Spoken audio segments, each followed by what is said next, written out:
Cariño, ¿quieres compañía? Sus presas eran prostitutas y mujeres marginadas.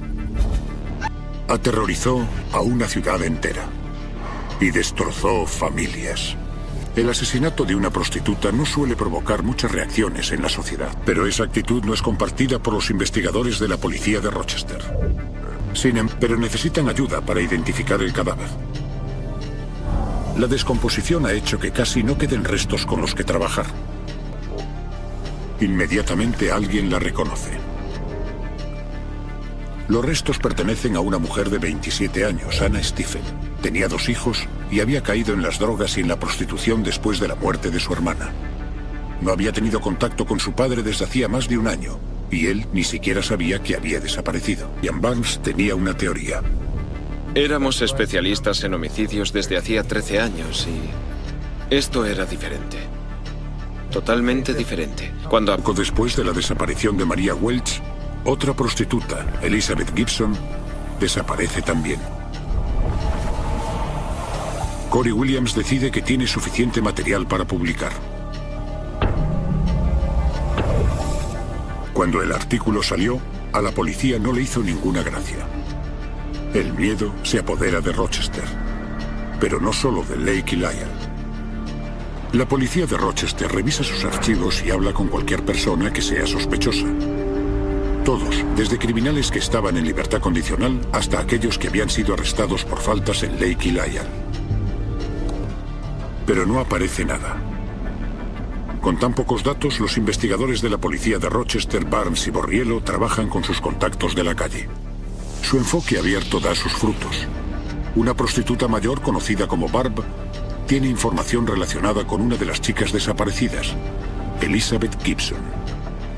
Pero desgraciadamente Barb no sabe el nombre real de Mitch y no puede identificar la marca y modelo de coche. El rastro se desvanece.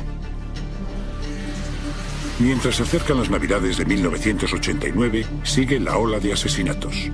Los cadáveres de 6 mujeres han aparecido cerca del río Genesee y 2 siguen desaparecidas. Aunque no todas son prostitutas, todas ellas viven en el mundo claroscuro de Lake y Lyell. Mientras escalan las muertes, aumenta la presión sobre Lynn Johnston y sus hombres. Con un testimonio que no se había podido probar, sin pistas forenses y una ciudad que exigía respuestas, el capitán Lynn Johnston hace una llamada al FBI. En 1989 la ciencia de los perfiles conductuales todavía está en pañales, pero el agente del FBI, Greg McCrary, cree que podría ser algo decisivo para identificar al asesino en serie de Rochester. Lo primero que hace McCrary es visitar el lugar donde los cadáveres fueron abandonados. La forma de matar también le parece significativa a McCrary. Poco a poco va apareciendo una imagen del asesino.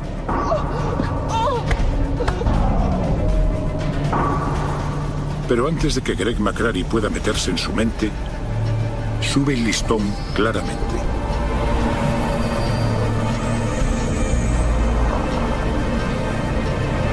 El cuerpo de June Stott, que había desaparecido 4 semanas antes, aparece cerca del río Genesee. Ha sido mutilada, abierta en canal, desde el cuello hasta el ombligo.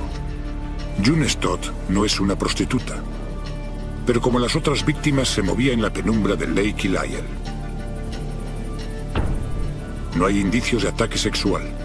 Y otra vez, tampoco hay pruebas forenses. Pero entonces Greg McCrary se da cuenta de algo que podría ser significativo.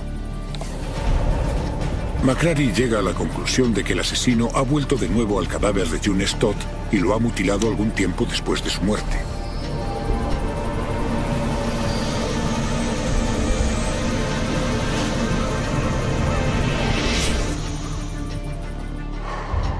El ayudante del fiscal, Charles Siracusa, está trabajando en este caso con el Departamento de Policía de Rochester.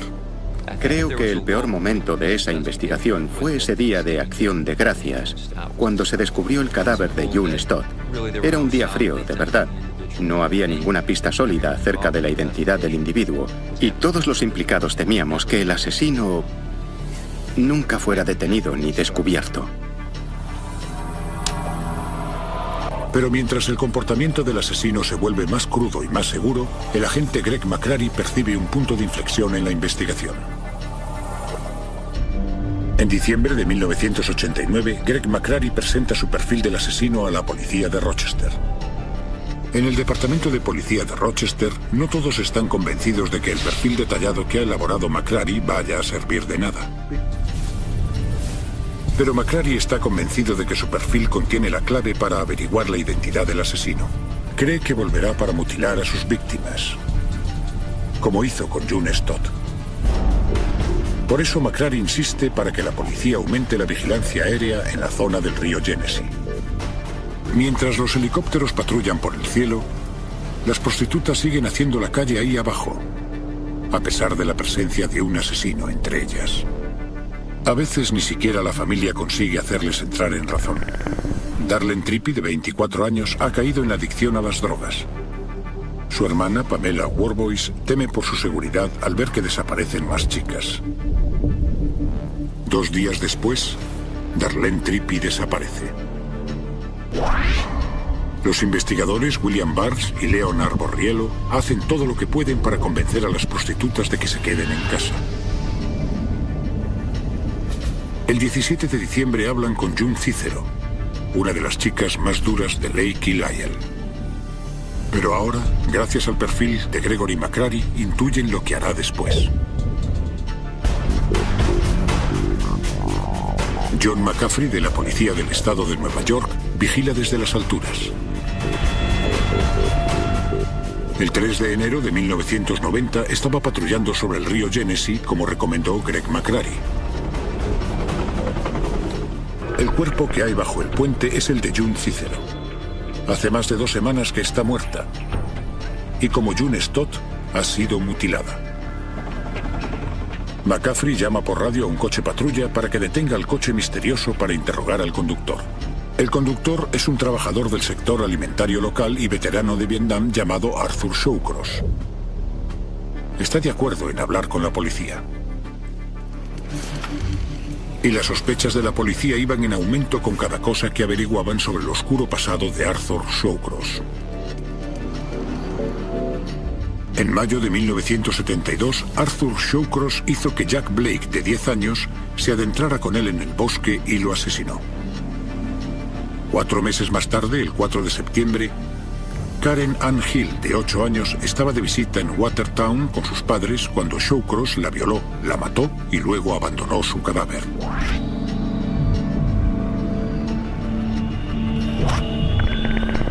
Shawcross fue condenado a 25 años de cárcel, pero le dieron la condicional después de 15 años con el beneplácito de los psiquiatras de la prisión. En marzo de 1987, la Junta para la Libertad Condicional instaló a Shawcross y a su novia, Rose Wally, en Rochester. Pero la policía no había encontrado su nombre al revisar la lista de asesinos en libertad condicional que vivían en la ciudad. De entrada, la Junta para la Libertad Condicional había intentado instalar a Shawcross y a Rose Wally primero en Binghamton y luego en Delhi, en el estado de Nueva York. Pero los residentes, al enterarse de su pasado, los habían echado literalmente de ambas ciudades. Como medida desesperada, la Junta los envió a Rochester. Llegados a este punto, decidieron mantener su llegada en secreto. Mientras el asesino de niños empieza una nueva vida en Rochester, ni siquiera la policía sabe que está en la ciudad. El agente del FBI especializado en perfiles está convencido de que Shawcross encaja con su perfil de asesino. Algunos expertos consideran que matar niños y matar adultos son 2 cosas completamente diferentes, y que es poco probable que un mismo delincuente cometa ambos crímenes. Pero en el caso de Arthur Shawcross, McCrary ve una conexión posible. El pasado violento de Arthur Shawcross sugiere que este hombre podría ser el asesino. Pero la policía necesita pruebas concretas y pretende conseguir una condena. Todavía queda mucho trabajo por hacer. Sin pruebas forenses, todo depende de que se consiga que Shawcross confiese. ¿Necesitas algo? ¿Una taza de café? No. Leonard Borriello, de la policía de Rochester, y Dennis Blythe, de la policía del estado de Nueva York, son los encargados de entrevistar a Shawcross. Ya te han detenido antes. Sí. Una vez. 2 niños murieron. ¿Cómo le golpeaste, Art? ¿Usaste un arma? Le golpeé con esto. ¿Y qué pasó con la niña, Art? La asfixié. ¿Sueles pescar, Art? Sí, me gusta pescar. Claro. ¿Dónde te gusta pescar, Art? ¿En el lago Ontario? El lago Ontario está muerto, todo el mundo lo sabe. Los investigadores deciden presionar a Shawcross con lo que es su pista más clara. Elizabeth Gibson, que fue vista horas antes de su muerte mientras se metía en el coche de un hombre llamado Mitch.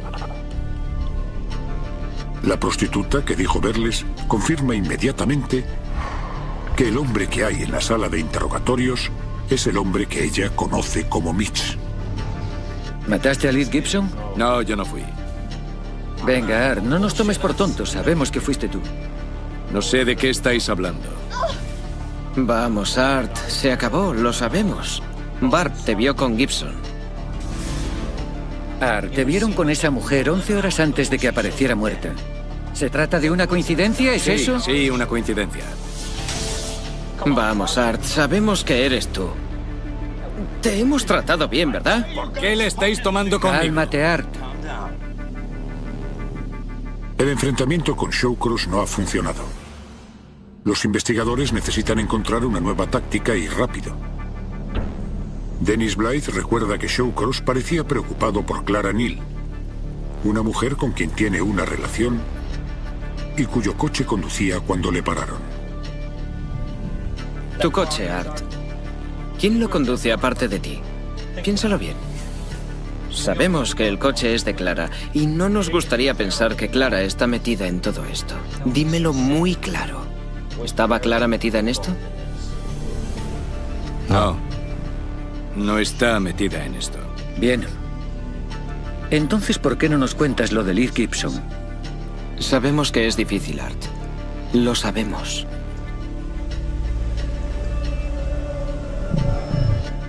Yo la maté. Es la primera de 10 confesiones. Sí, esta. Sí, esta también. Sí. Entre otros, confiesa el asesinato de Darlene Trippi. En su juicio en noviembre de 1990, Shawcross echa la culpa de sus crímenes a trastorno por estrés postraumático, el resultado de experiencias terribles en la guerra de Vietnam. Pero Shawcross no vio ninguna acción de combate en Vietnam. Solo era el encargado de distribuir los uniformes a los soldados. Pero aunque sus historias no sean verdad, proporcionan pistas sobre cómo funciona su mente. Las historias escabrosas de Shawcross no convencen al jurado. Nosotros, los miembros del jurado, encontramos al acusado Arthur Shawcross. Arthur Shawcross es declarado culpable de 10 asesinatos. Después, se declara culpable de otro. Es sentenciado a cumplir por lo menos 250 años de cárcel. Los perfiles conductuales han demostrado ser decisivos para construir un retrato del asesino. Desde la condena de Shawcross, los perfiles se han convertido en un elemento esencial para las investigaciones de homicidios. Arthur Shawcross murió en noviembre de 2008. Nunca expresó remordimientos por los crímenes que había cometido.